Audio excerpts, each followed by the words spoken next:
કૃષ્ણ. કૃષ્ણ કૃષ્ણ હરે હરે, હરે રામ રામ રામ હરે હરે, હરે કૃષ્ણ કૃષ્ણ કૃષ્ણ હરે હરે. હરે કૃષ્ણ. હરે કૃષ્ણ માતાજી. હરે કૃષ્ણ ભાનુબા માતાજી. હરે કૃષ્ણ હિરલ માતાજી, મીનાક્ષી માતાજી, આરતી માતાજી, નૈના માતાજી, મહેશ પ્રભુજી. હરે કૃષ્ણ. મુકેશ પ્રભુજી. હરે કૃષ્ણ. હરે કૃષ્ણ માતાજી. હરે કૃષ્ણ. સૌનું ઇસ્કોન મેંગ્રુવ શ્રીમદ ભગવદ ગીતાના ક્લાસમાં ખૂબ ખૂબ ખૂબ હાર્દિક સ્વાગત છે. આજે આપણે 5 અધ્યાય પૂરા કરી અને 6થા અધ્યાય તરફ પ્રયાણ કરી રહ્યા છીએ. જે આપણે 3 વિભાગ છે ને, કર્મયોગ, જ્ઞાનયોગ, ભક્તિ યોગ. તો એમાં આપણે કર્મયોગના છેલ્લા ચેપ્ટર પર આવી ગયા. તો શ્રી શ્રી રાધા ગોવિંદના ચરણમાં પ્રણામ કરી અને આપણે મંગલાચરણથી શરૂઆત કરીશું. ઓમ અજ્ઞાનતિમિરાન્ધસ્ય જ્ઞાનાંજનશલાકયા ચક્ષુરુન્મિલિतं येन તસ્मै શ્રી ગુરુવે નમઃ. શ્રી ચૈતન્યમનોભીષ્ટં સ્થાપિतं येन ભૂતલે સ્વયં રૂપઃ કદા મह्यं દદાતિ સ્વપદાન્તિકં. વંદેહં શ્રીગુરો શ્રીયુતપદકમलं શ્રીગુરુશ્ચ શ્રીરૂપં સાગ્રજાतं સગર રઘુનાથાન્વિतं तं સજીવં સાદ્વૈतं સાવધૂतं શ્રી કૃષ્ણ ચૈતન્ય દેવમ શ્રી રાધા કૃષ્ણ પાદાન સગણલિતાન શ્રી વિશાખાન્વિતાંશ્ચ હે કૃષ્ણ કરુણા સિંધુ દીનબંધુ જગતપતે ગોપેશ ગોપિકા કાંત રાધા કાંત નમોસ્તે. તપ્ત કાંચન ગૌરાંગી શ્રી રાધે વૃંદાવનેશ્વરી વૃષભાનુસુતે દેવી પ્રણમામિ હરિપ્રિયે. વાંછાકલ્પતરુભ્યશ્ચ કૃપા સિંધુભ્ય એવ ચ પતિતાનાં પાવનેભ્યો વૈષ્ણવેભ્યો નમો નમઃ. નમઃ ઓમ વિષ્ણુપાય કૃષ્ણ પૃષ્ઠાય ભૂતલે શ્રીમતે ભક્તિ વેદાંત સ્વામી ઇતિ નામિને. નમસ્તે સરસ્વતી દેવી ગૌરવાણી પ્રચારિણે નિર્વિશેષ શૂન્યવાદી પાશ્ચાત્ય દેશતારિણે.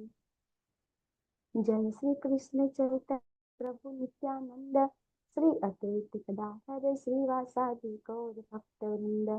હરે કૃષ્ણ કૃષ્ણ કૃષ્ણ હરે હરે, હરે રામ રામ રામ હરે હરે. હરે કૃષ્ણ. હરે કૃષ્ણ માતાજી, દંડવત પ્રણામ. હરે કૃષ્ણ પરેશના પ્રભુજી, અમલતા માતાજી, રીટા પ્રભુજી અને રીટા માતાજી. રીટામાં સુનિલ પ્રભુજી છો ને? હરે કૃષ્ણ. સુનિલ રામજી. હરે કૃષ્ણ. હરે કૃષ્ણ માતાજી. હરે કૃષ્ણ માતાજી. લલિત કુમાર પ્રભુજી. હરે કૃષ્ણ. આપ મીતા રાવલમાં સુનિલ પ્રભુજી છો ને? આપ હા, અમે સાથે છે મેડમ. મીતા રાવલ, અચ્છા, બંને સાથે છો. યસ પ્રભુજી. ઓકે, બહુ સરસ. આજે કર્મયોગના આપણે 6થા અધ્યાયમાં છેલ્લો અધ્યાય છે કર્મયોગ, જે આપણા 3 પાઠ છે ભગવદ ગીતાના. આપણે 3 છે કર્મયોગ, એમાં જ્ઞાનયોગ અને ભક્તિ. તમે બધા ખૂબ જેને કહેવાય ને કે ખૂબ નસીબદાર છો કે અહીંયા સુધી ટકી રહ્યા. બાકી જનરલી બધા જેને કહેવાય ને કે કોઈ ચેક કરવા આવતા હોય, કોઈ વક્તાનું જ્ઞાન ચેક કરવા આવતા હોય કે એ કેટલા જ્ઞાની છે, બરાબર. પણ જે ભગવાનના ખરેખર જે ભક્ત બનવાના જે હોય ને, એ છેક સુધી કોઈ પણ જ્ઞાન આપતા હોય તો જે કહેવાય છે ને કે એક બાળક પાસે પણ આપણે શીખી શકીએ છીએ ને. એક બાળક હોય તો એની પાસે પણ આપણને શીખવા મળતું હોય છે. અને આપણે એવું કહીએ છીએ કે આપણે જ્યાં સુધી જિંદગી જીવીએ ત્યાં સુધી કંઈક ને કંઈક શીખતા રહેવું જોઈએ, સ્ટુડન્ટ રહેવું. તો જેને આપણે બધા આ બધું વસ્તુ જે જીવનમાં આપણે સાંભળતા હોઈએ છીએ એને આપણે જીવનમાં ઉતારીએ છીએ. હરે કૃષ્ણ. દીપા માતાજી, નવતા માતાજી, આપ સૌનું જે પાછળથી જોડાયા છે બધાનું ખૂબ ખૂબ હાર્દિક સ્વાગત છે. તો આપણે આજે ફરીથી થોડું રિવિઝન કરી લઈએ કે સૌથી પહેલા આપણે પહેલા અધ્યાયમાં શું શીખ્યા. તો પહેલો અધ્યાય શેનો હતો? અર્જુન વિષાદ યોગ, બરાબર. અને એને આપણને કુરુક્ષેત્રની યુદ્ધ ભૂમિ ઉપર સૈન્ય નિરીક્ષણ પણ કહીએ છીએ. તો અર્જુન વિષાદ તો કરે છે, બરાબર છે. અને એ વિષાદ કરે છે તો કેવી રીતે ચાલુ કરે છે કે જ્યારે ભગવાનને એમ કહે છે કે ભગવાન તમે આ રથ છે એને સૈન્યની વચ્ચે ઉભો રાખો, અને જ્યારે ભગવાન રથની વચ્ચે ઉભો રાખે અને અર્જુનજી પોતાના સગાવાલાને જોવે છે અને પછી વિષાદમાં મુકાય છે. એટલે આપણે જે અધ્યાયનું નામ છે એ પણ કહી શકીએ, કુરુક્ષેત્રની યુદ્ધભૂમિ પર સૈન્ય નિરીક્ષણ. અને એમાં આપણે શીખ્યા, બરાબર, કે એમાં જે પાંડવો તરફ જે બધા શંખનાદ કરે છે તો કૌરવોના હૃદય એમને જ ચીરાઈ જાય છે, કારણ કે એ દિવ્ય શંખનાદ હતા. અને આપણે અર્જુનજીના જે નથી યુદ્ધ કરવું, અર્જુનજીને શું થાય છે યુદ્ધના માટે, એમાં શું શું થઈ રહ્યું છે, કરુણા થઈ રહી છે એમને, બરાબર, એમના શરીરમાં ધ્રુજારી થઈ રહી છે, કારણ કે ભગવાનના ભક્ત છે. આ ભગવાનના ભક્તોનું લક્ષણ હરે આપણે કૃષ્ણ માતાજી. પ્રભુજી રતિવા પ્રભુ હરે કૃષ્ણ. તો આપણે આ બધું જેને કહેવાય કે ભક્ત કેવા હોય. હરે કૃષ્ણ સુરક્ષા માતાજી. હરે કૃષ્ણ માતાજી. કોષ્ટ. હા, બરાબર.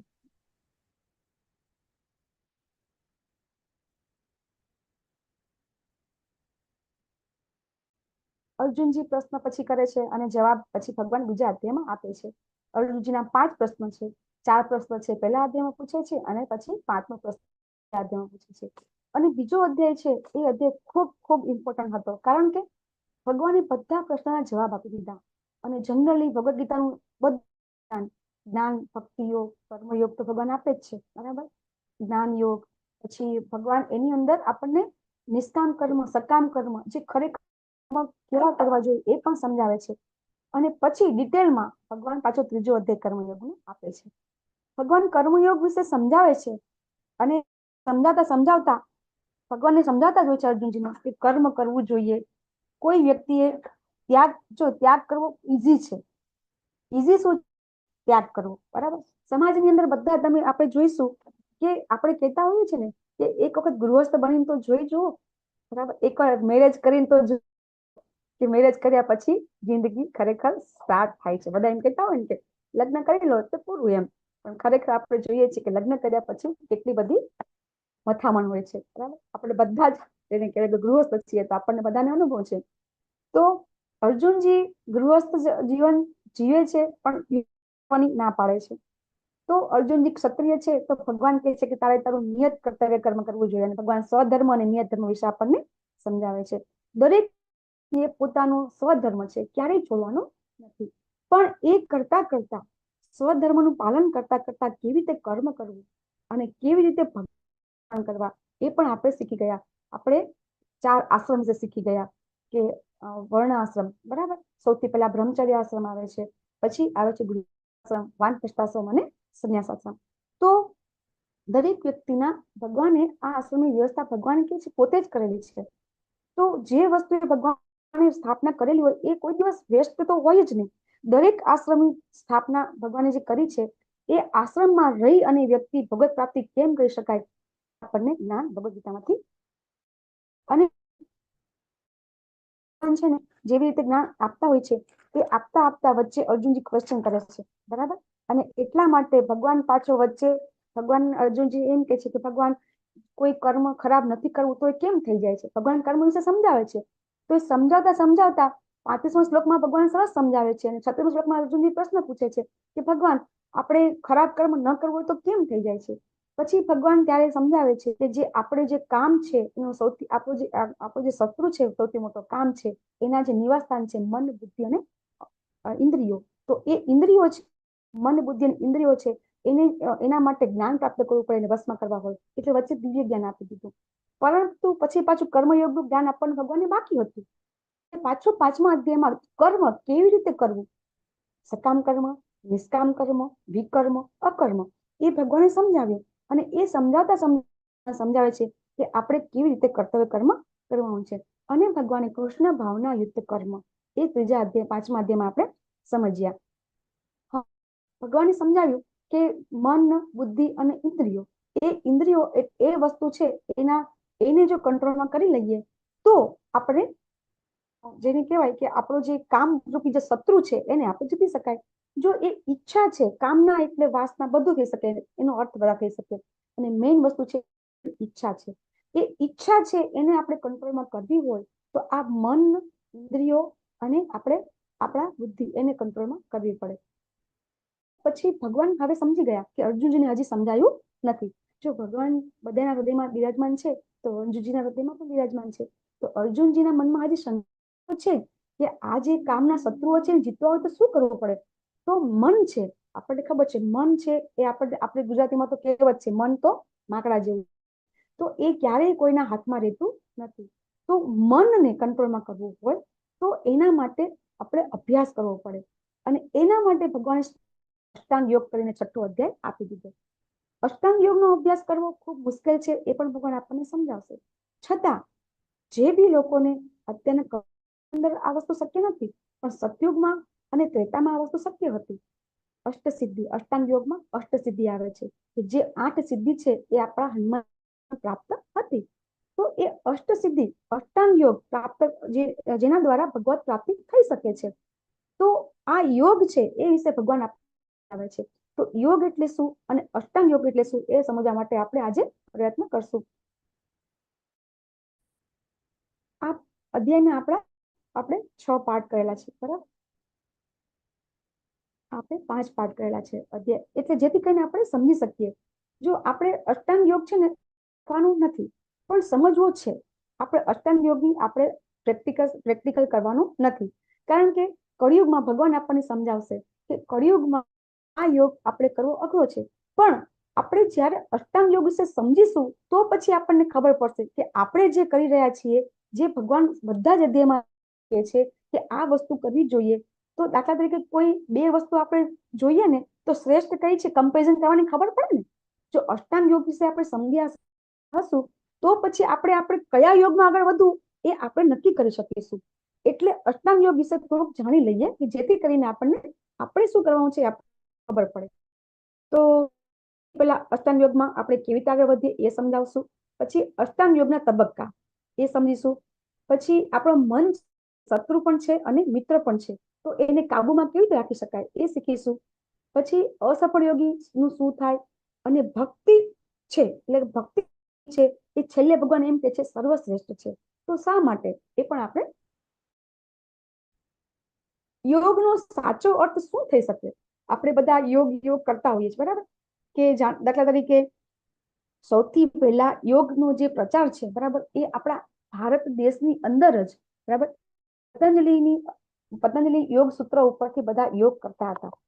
પણ એ ક્યારેય બધાએ સિરિયસલી લીધું નહીં. પણ જ્યારે આ યોગ આપણા અમુક આચાર્યો ફોરેનમાં લઈ ગયા, અને ફોરેનમાં ગયા અને યોગા થઈ ગયું, અને પછી એ ફોરેનમાંથી પાછો જ્યારે અહીંયા આવ્યો ઇન્ડિયામાં યોગ, એક મહત્વ વધી ગયું. તો યોગ એટલે શું એ કોઈ કહી શકશે? હરે કૃષ્ણ. ભગવાન સાથેનું પરમાત્મા સંયોજન. સાથે મિલન. માતાજી સાચી વાત છે. યોગ એટલે શું? યોગ એટલે જોડાવો. યોગ શબ્દ છે એ યુજ ધાતુ ઉપરથી પડેલો શબ્દ છે યોગ. યોગ એટલે જોડાવું, કે એક વસ્તુથી બીજી વસ્તુ સાથે જોડાવું. તો આત્મા છે એ આત્માને પરમાત્મા સાથે જોડાવું.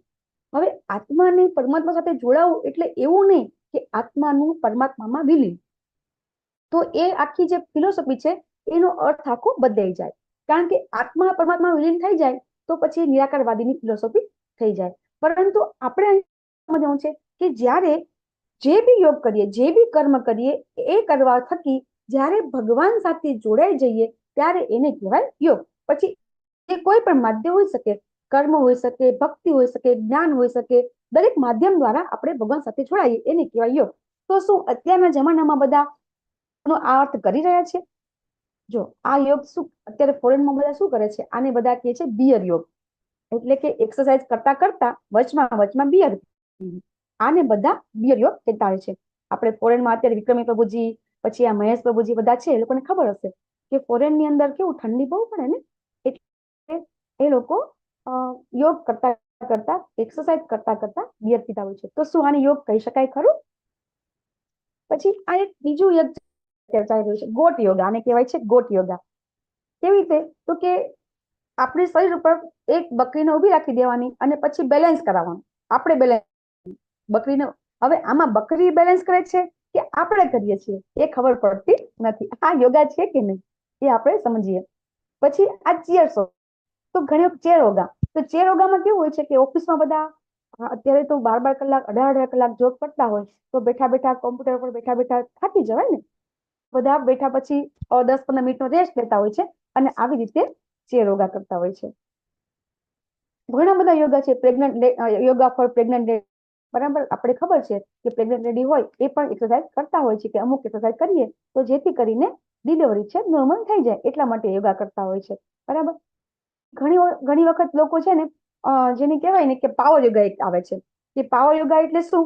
તો કે પાવર યોગાથી શું થાય છે કે જે આપણી અંદર એ લોકો પાવર યોગામાં ખૂબ સ્ટ્રોંગ એક્સરસાઇઝ કરાવે છે કે જેથી કરીને આપણા બોડીની અંદર જે બી એક્સ્ટ્રા જે ચરબી, જે ફેટ જો હોય એ જલ્દીથી ઓગળવા માંડે. એટલે અત્યારે પાવર યોગા બહુ જ પ્રચલિત છે. તો આવી રીતે બહુ જ અલગ અલગ જાતના યોગા ફેમસ છે. આ યોગા ઓફિસ યોગા છે, બરાબર. ઓફિસમાં યોગા કરતા હોય છે. આ યોગા છે ટેનિસ યોગા કરીને યોગા આવે છે. તો આ બધા બેક કેર યોગા. ઘણી વખત જયારે કોઈને બેક પેન બહુ, તો એના માટે પણ સ્પેશિયલ જેને કહેવાય ને કે જયારે કોઈ તમે હેલ્થ સેન્ટરમાં જઈએ આપણે, તો એ બધા અલગ અલગ પ્રકારના યોગા આપણને કરાવે છે. અને સૌથી વધારે યોગા ક્યાં ચાલે છે? વેઇટ લોસ માટે. કે અત્યારે સૌથી વધારે બધા જે લેડીઝ હોય ને એને સૌથી વધારે વજન ઘટાડવાની ચિંતા હોય છે. તો એમને ગમે ત્યારે એવું લાગે કે ના, વજન તો ખૂબ વધી ગયું છે. 2 કિલો વજન વધે તો પણ એ લોકો યોગા માટે જતા રહેતા હોય છે. સારું છે, આપણે આપણી હેલ્થ સારી, એવું નથી કે હેલ્થ સારી રાખવી ન જોઈએ, હેલ્થ સારી જોઈએ, પણ આને આ લોકો યોગા કહે છે તો ખરેખર આ યોગા કહેવાય ખરું? એ આપણે સમજવાનું છે. તો અષ્ટાંગ યોગ શું છે? અષ્ટાંગ યોગની વ્યાખ્યા થઈ શકે. આપણે આમાં અષ્ટાંગ યોગમાં શીખવાનું છે, તો કોઈએ રીડિંગ કર્યું હોય તો કોઈને ખબર હશે અષ્ટાંગ યોગ એટલે શું.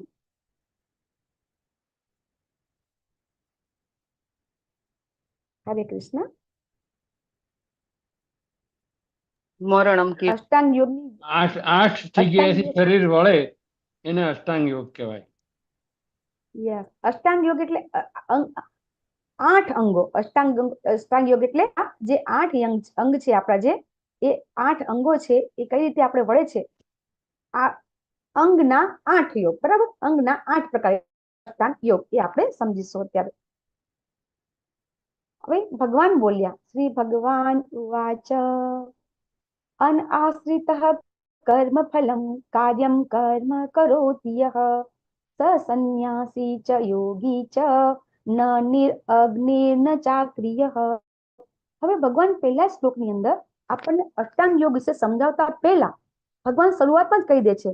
ભગવાન શું કહે છે કે જે મનુષ્ય પોતાના કર્મના ફળ પ્રત્યે અનાસક્ત છે અને જે પોતાના કર્તવ્ય અનુસાર કર્મ કરે છે તે સંન્યાસી છે.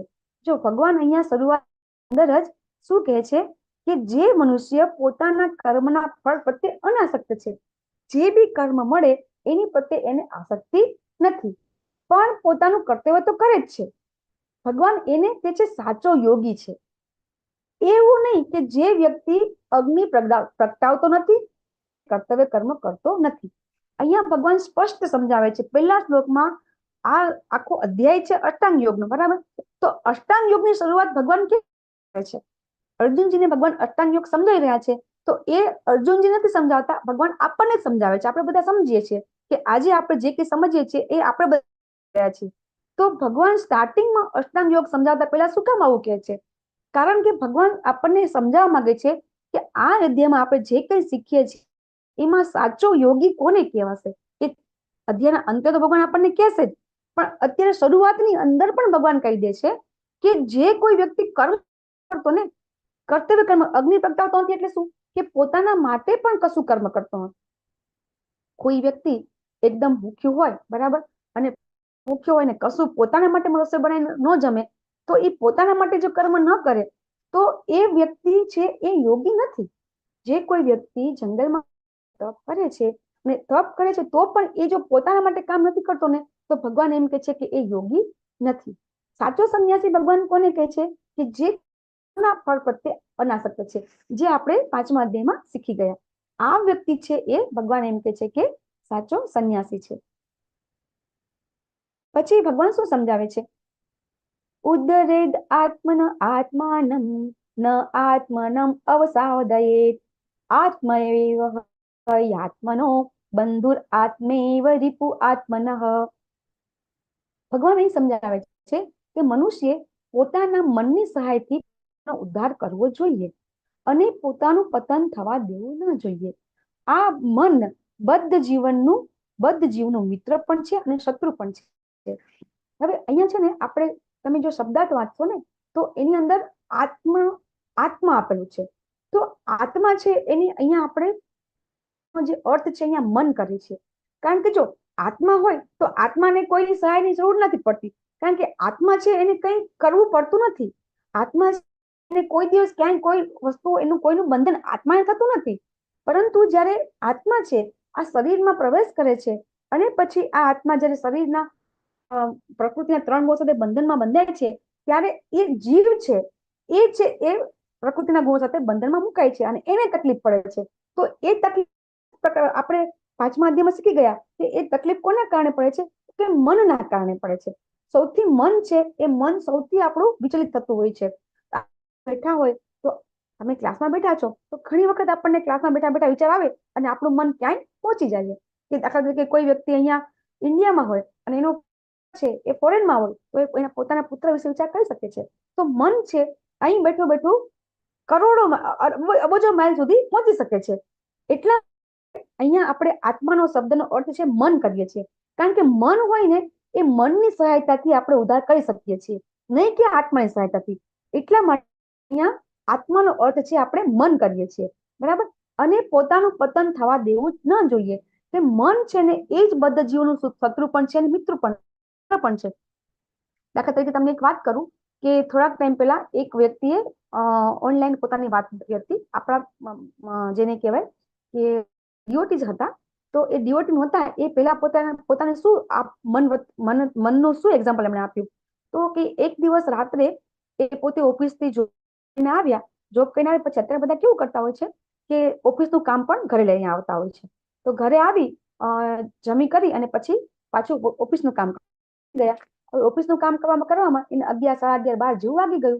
તો પાછું એને થયું કે લાવ હવે હું આરામ કરું. તો આરામ કરતા કરતા એને એમ થયું કે હવે બધા શું કરતા હોય? ટીવી જોતા હોય. તો ટીવી ચાલુ કરે છે. ટીવી ચાલુ કરે છે તો અમુક સિરીઝ જોતા હોય છે. વચમાં એડ તો આવે, તો જાહેરાત આવે છે વચમાં. તો એમને એમાં નૂડલ્સ આવે છે. તો હવે એ વ્યક્તિને નૂડલ્સ ખૂબ ગમતી હતી. તો એને થયું કે ચાલો હું નૂડલ્સ ખાઈ લઉં. હવે રાતના 11:30, 12 વાગી ગયા હતા. હવે એ હતા તો પછી પૂનામાં રાત્રે 11:30 વાગે એ બાઇક લઈ અને પૂનામાં નીકળે છે કે ચાલ ક્યાંક ખુલ્લું હોય તો હું નૂડલ્સ ખાઈ લઉં. તો એ છે અડધી કલાક, 1.5 કલાક. હવે રાત્રે 12 વાગ્યા પછી બધું બંધ થઈ જાય છે. કાં તો કોઈ રેસ્ટોરન્ટ વાળા એમ કે છે કે ભાઈ હવે બધું પતી ગયું છે, ખલાસ થઈ ગયું છે, અને કાં તો બધા શટર થઈ ગયા હતા. તો પછી એ 1.5-2 કલાક ફરી અને ઘરે આવે છે. ઘરે આવીને એક દૂધ ગ્લાસ પીને પછી સૂઈ જાય છે. રાત્રે મોડું થઈ જાય છે એટલે સવારમાં ઓફિસમાં મોડું થઈ જાય છે, ઉઠવામાં મોડું થાય છે. ઉઠે છે મોડા એટલે શું થાય છે? જોબમાં મોડા થાય છે. હવે એ પ્રાઇવેટ કંપનીમાં જોબ કરતા હતા તો જોબમાં સેલેરી કટ થઈ જાય છે. શું થયું કે એ એક ઈચ્છા થઈ. તો એ ઈચ્છાના કારણે એને પોતે આખી પોતાના જોબમાં મોડું થયું અને પોતાની સેલેરી કટ થઈ ગઈ. હવે જો આ વખતે એ ઈચ્છા છે, એ મને જે છે એને કાબુમાં રાખી હોત તો બરાબર, એ જ વખતે એ દૂધ પીને સુઈ ગયા હોત તો બીજા દિવસે મોડું ન ઉઠાત, સેલેરી કટ ન થાત, બરાબર. તો આ વસ્તુ જે મનના કારણે શું થાય છે? વ્યક્તિ છે એ વ્યક્તિનું પતન પણ થઈ શકે છે અને એ વ્યક્તિને જો મન ઉપર કાબુ મેળવી શકે તો એ વ્યક્તિ જીતી પણ. આ વસ્તુ આપણે ઘણી જગ્યાએ જોતા હોય છે. ઘણી વખત આપણે ઘણા લોકો એટલા કે છે મન નબળું હોય છે ઘણાનું. તો ઘણી વખત કોઈ દીકરીનું લગ્ન હોય તો હોય છે કે માતા પિતા હોય છે બેભાન થઈ જતા હોય છે, બરાબર. કેમ કે મન એકદમ વીક હોય છે. એટલા માટે એમનું મન છે એમને સાથ આપતું નથી અને એ પોતાનું શરીર સાથે એને આવું બધું થતું હોય છે. પરંતુ જ્યારે કોઈ વ્યક્તિ મનને જો મજબૂત રાખે, બરાબર, ત્યારે એનું પતન થતું નથી. એટલા માટે મન છે એને કાબુમાં રાખવું ખૂબ જરૂરી છે. તો એ મન છે કાબુમાં રાખવું હોય તો ઘણા લોકો અષ્ટાંગ યોગનો અભ્યાસ કરતા હોય અને ઘણા લોકો અષ્ટાંગ યોગના અત્યારે બી ઘણા કરે છે, મેં જોયું છે, બરાબર. એ લોકો બી સવારમાં ઉઠી અને ધ્યાન કરતા હોય છે અને મનને કાબુમાં રાખવા માટે પ્રયત્ન કરે છે. યોગ અને ભોગ વચ્ચેનો તફાવત શું છે? કે જે આપણે આ બધા યોગ કરી રહ્યા છે કે જે પોતાના શરીરના તંદુરસ્તી માટે, અને પછી તો યોગ શું કેવી રીતે કરતા હોય છે? સવારમાં 10 વાગે ઉઠીને યોગ કરતા હોય છે. એવું નહીં કે વહેલા ઉઠીને યોગ કરે તો યોગ કસરત કહી શકાય, પણ જે લોકો સવારે 10 ઉઠીને યોગ કરે છે તો શું યોગ કરી શકાય ખરો? બરાબર. હવે ભગવાન પાછું સમજાવે છે કે જેને મન પર વિજય મેળવ્યો છે ને તેના માટે સર્વશ્રેષ્ઠ મિત્ર છે, પણ જે એ કરવામાં નિષ્ફળ નીવડે છે તેના માટે મન એ સૌથી મોટો શત્રુ છે. મેં અત્યારે જ તમને સમજાવ્યું કે જ્યારે કોઈ વ્યક્તિ મન છે એ પર કંટ્રોલ કરવામાં જો એ એકદમ સફળતા પ્રાપ્ત કરી લે, બરાબર, તો હંમેશા એ વિજય થઈ જાય છે. એટલે ભગવદ્ ગીતાના જે લોકોએ અભ્યાસ કરેલો, જે ઘણા મોટા મોટા જે વિદ્વાનો હોય છે, વિવેચકો હોય છે, પછી મોટિવેટર સ્પીકર હોય છે, એ બધા લોકો આ મન, આ શ્લોક, 2 શ્લોક ઉપર પોતે આખા વર્ષ સુધી લેક્ચર લેતા હોય છે. કારણ કે આ મન જે વસ્તુ છે એ ઉપર જો વ્યક્તિ સમજી જાય કેવી રીતે, આપણે તો પણ મન ઉપર કંટ્રોલ રાખવા માટેના આપણે પણ ક્લાસ રાખીએ છીએ ભગવદ્ ગીતાના.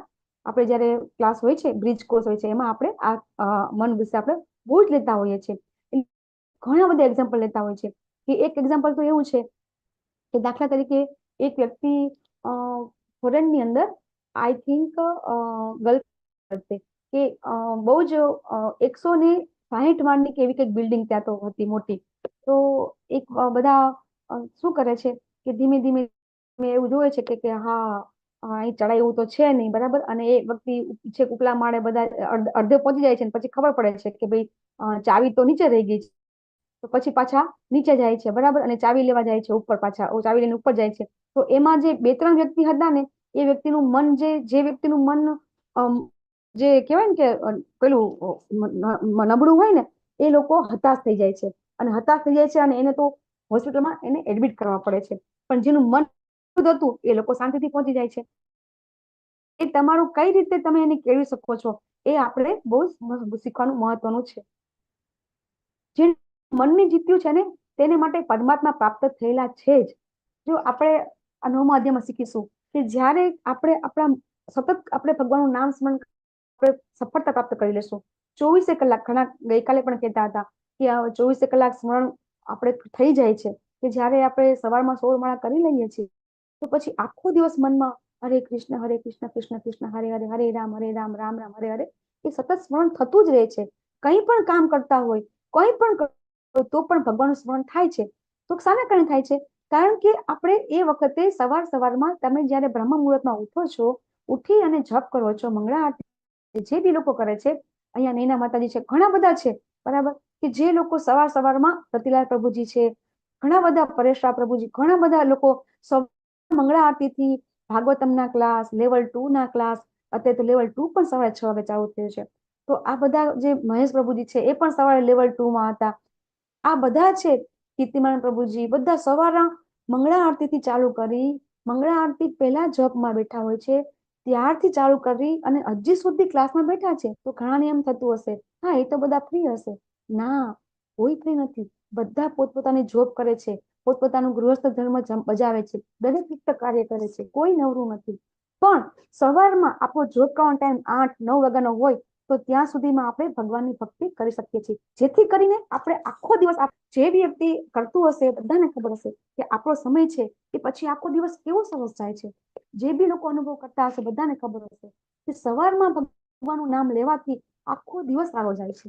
આપણે આપણા બાળકો સ્કૂલ કોલેજોમાં ભણતા હોય છે તો આપણે એમને શું કહીએ છીએ કે સવારે વહેલા ઉઠીને વાંચો ને, રાત્રે શું કામ વાંચો છો, આપણે કહેતા હોય છે ને. તો એનું કારણ એ છે કે એ સવારમાં આપણે જ્યારે કોઈ બી કર્મ કરીએ છીએ તો આપણું મન શાંત હોય છે.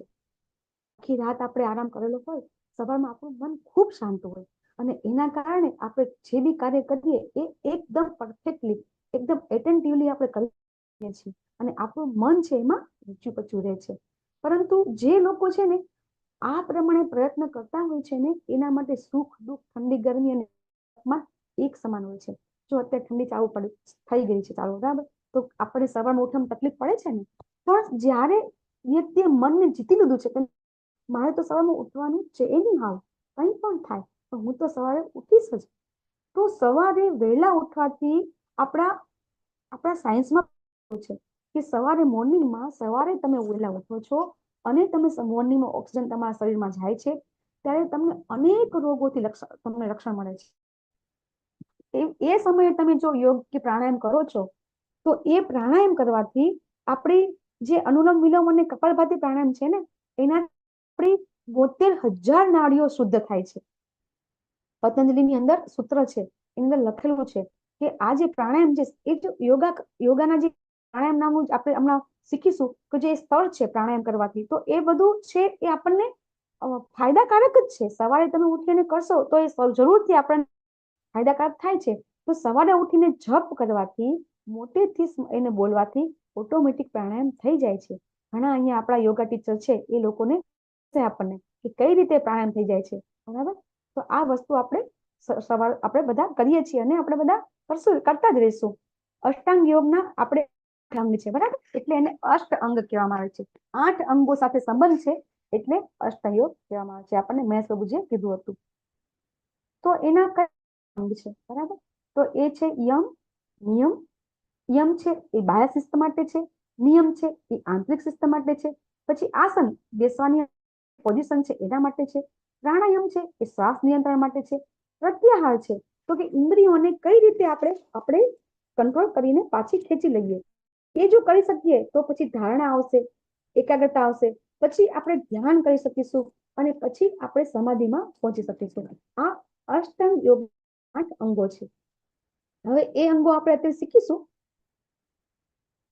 તો સૌથી પહેલા 6થા અધ્યાયમાં 10મો શ્લોક આવશે યમનો. આપણે એકલા ભગવદ ગીતા વાંચીશું ને તો આપણને કોઈ જગ્યાએ આપણને આ જોવા મળશે નહીં કે યમ છે એ 10મા શ્લોકમાં છે.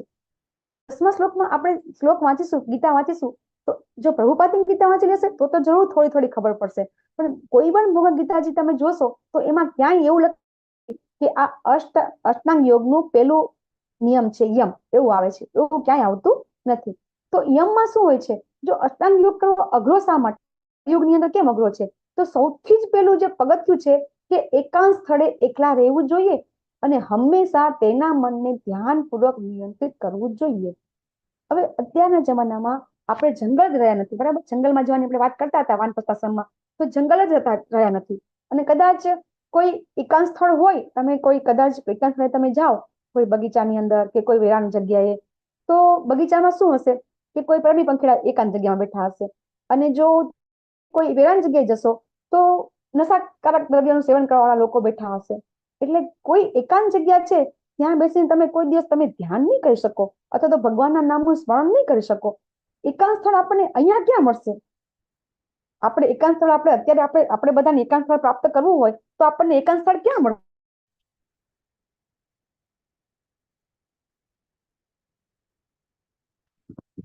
હરે કૃષ્ણ.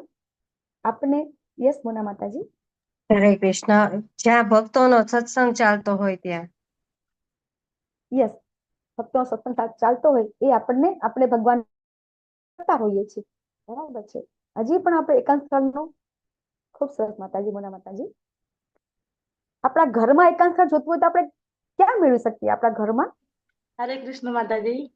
હા માતાજી, મેના માતાજી. સવારે બ્રહ્મ મુહૂર્તમાં જો વધારે ભક્તિ કરીએ તો એકાંત મળે. હરે કૃષ્ણ.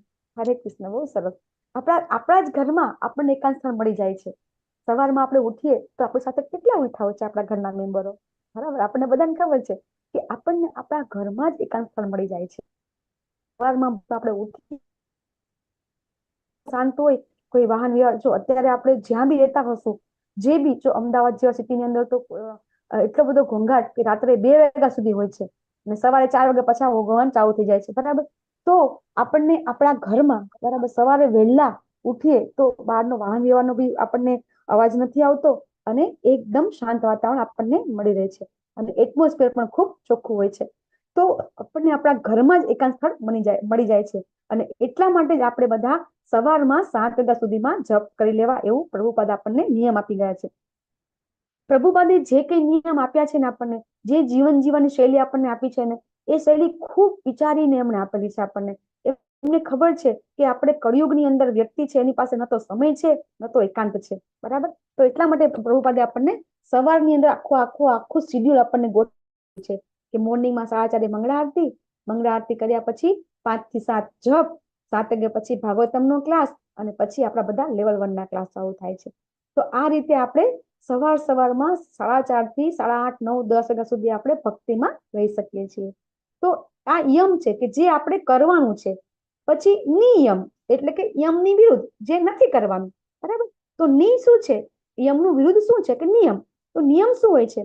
તો કે જે મનુષ્ય અતિશય આહાર લે છે અથવા બિલકુલ આહાર લેતો નથી.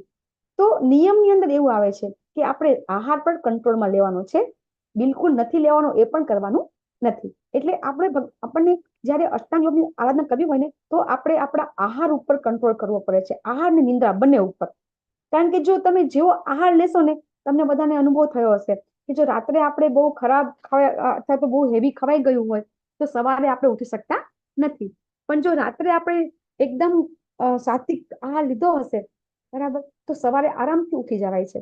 આપણે જયારે એકાદશી કરીએ છીએ તો એકાદશી કર્યા પછી આપણે કેવું સવારમાં વહેલા ઉઠી જવાય છે ને, કારણ કે આપણે આગલા દિવસે ઉપવાસ કરેલો હોય છે.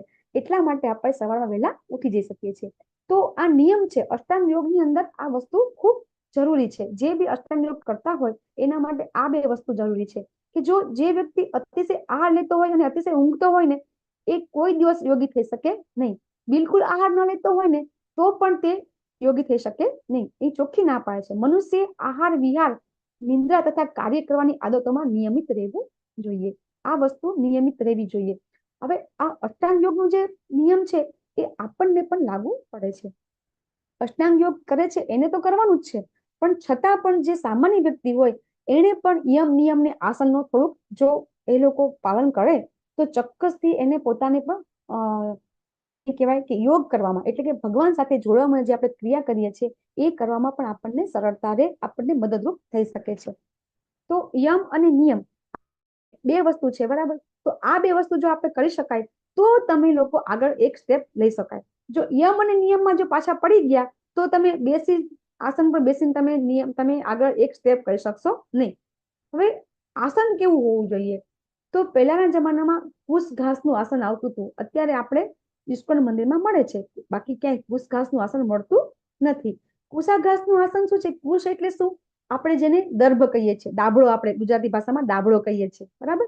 આપણા બધાના ઘરમાં જે લોકો વડીલ હશે, જે બધા એમના ઘરમાં જરૂરથી દાબ હશે, બરાબર.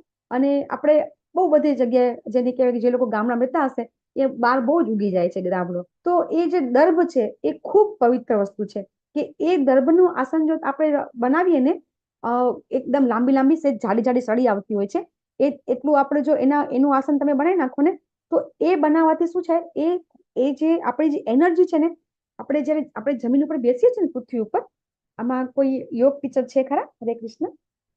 આજે કોઈ હાજર છે યોગ ટીચર? યસ રમેશ બાબુજી. આપણું શરીરની અંદર જે ઉર્જા હોય છે એનું અર્થિંગ નથી થતું જમીન સાથે. યસ, હા, આપણે જમીન પર બેસીએ છીએ ને, યસ. તો એ અર્થિંગ એટલે કે આપણે કહેતા હોય છે કે આપણે જે જપ કરીએ ને, આપણે જે બી, હા રમેશ બાબુજી બોલો. હરે કૃષ્ણ.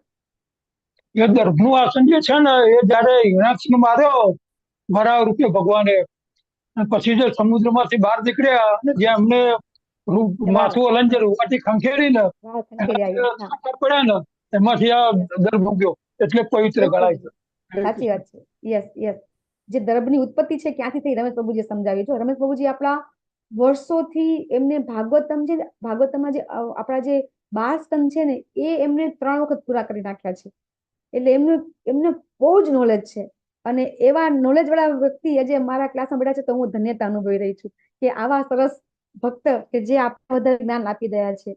તો એ સમજાવી રહ્યા છે કે જયારે ભગવાન વરાહ અવતારમાં આવ્યા હતા, બરાબર, અને એ વખતે જયારે એમને આમાં આખું શરીર ખંખેર્યું હતું ને, તો એમાંથી જે વાળ ખર્યા હતા ને, એમાંથી આ દર્ભની ઉત્પત્તિ છે. એટલે એમ પણ પવિત્ર છે.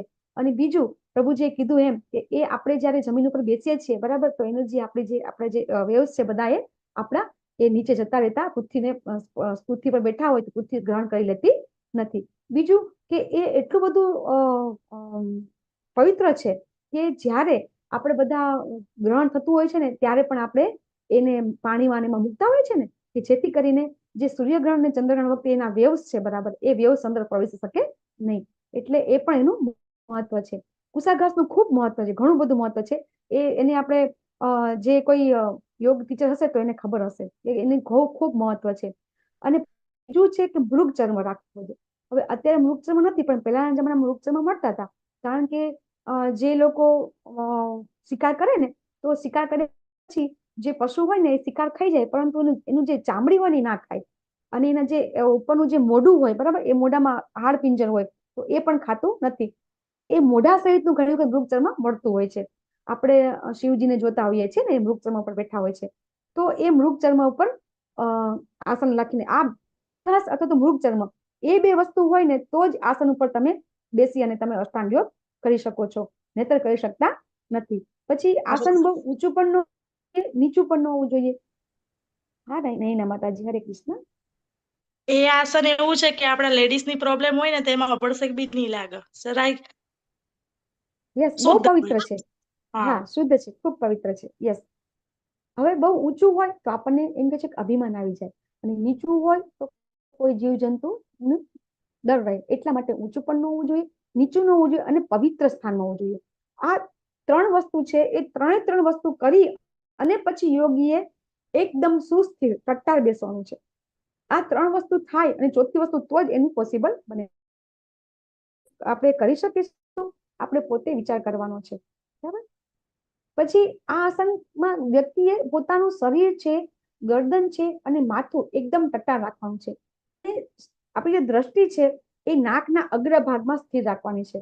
આમ કરવાથી જો જ્યારે કોઈ વ્યક્તિ કોઈ પણ જપ કરતું હોય ને તો એ વખતે આપણે છીએ કે જ્યારે કોઈ વ્યક્તિ આંખો બંધ કરી દેશે તો શું થશે, એને નિંદ્રા આવી જશે અને બીજા જુદા જુદા વિચારો આવશે. આંખો પૂરેપૂરી ખુલ્લી રાખશે તો જે વસ્તુ દ્રષ્ટિ સ્થિર થશે ને એના વિચારો આવશે. તો આંખો ખુલ્લી પણ નથી રાખવાની, આંખો બંધ પણ નથી રાખવાની, પણ જે આંખ છે એને નાકના ટેરવા ઉપર સ્થિર કરવાની છે.